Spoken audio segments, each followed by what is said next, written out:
Tomorrow marks 1 week since a racist mass shooting in Buffalo.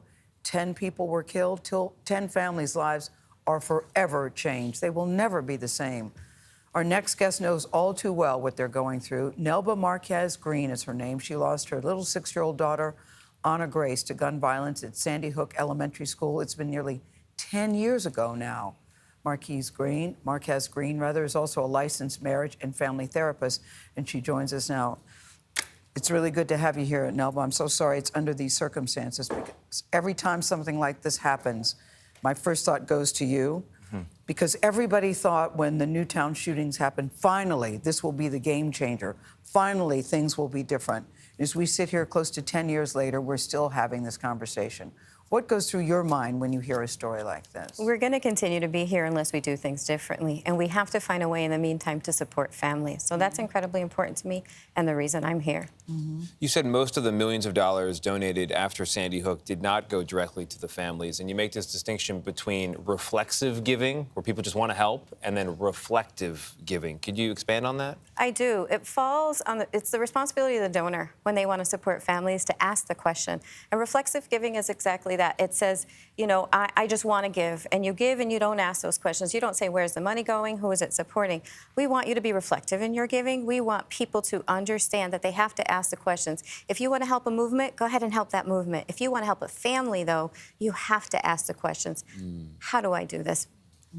So can you help us understand what life is like after the news coverage and the cameras go away? When the unspeakable happens in your life. It's an everyday act of faith.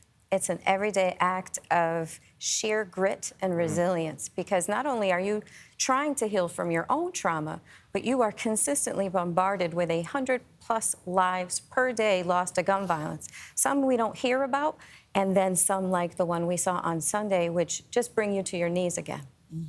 But you know what I think about many times when I think about you guys, we all cover the story. It's big news for a week, maybe even 2 weeks, maybe even 3, and then we move away. And I just think about all the people that are left with this big pile of ugliness and pain. Yeah. Can you talk about that, Nelba? Sure. Because people say time heals all wounds.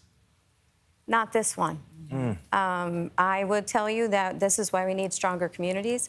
This is why we need attention on those families beyond when the cameras leave. So that doesn't happen here, but that does happen in communities of support. So we need to be better at finding ways to support families even after the cameras leave. So what is your message to those families? What are they going through? My message to those families is, I know you are hurting. I know it feels like all is lost, but we need you to be here. We need you to be here for your families, and you deserve healing in your life.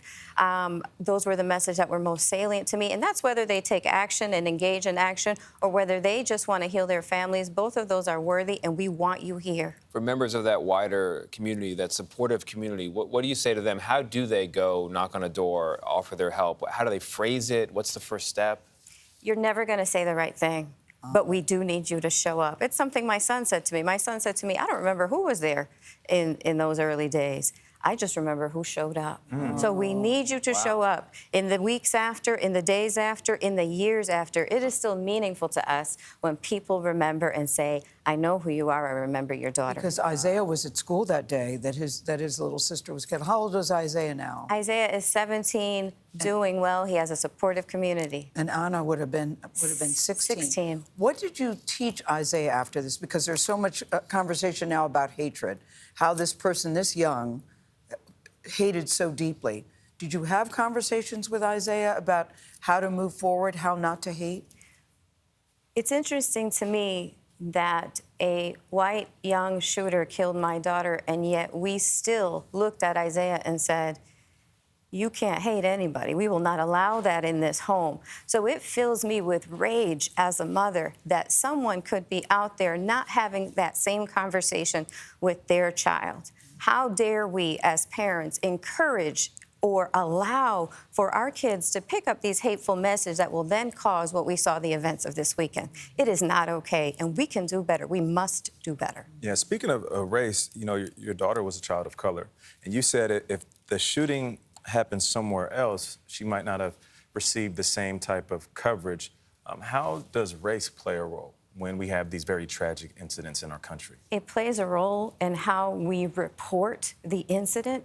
It plays a role in where our empathy is after the incidents. It plays a role in resources. Empathy drives resources. So if you feel like, Right. oh, well, that was just on a street corner, they were probably doing something wrong, you're not going to send a teddy bear.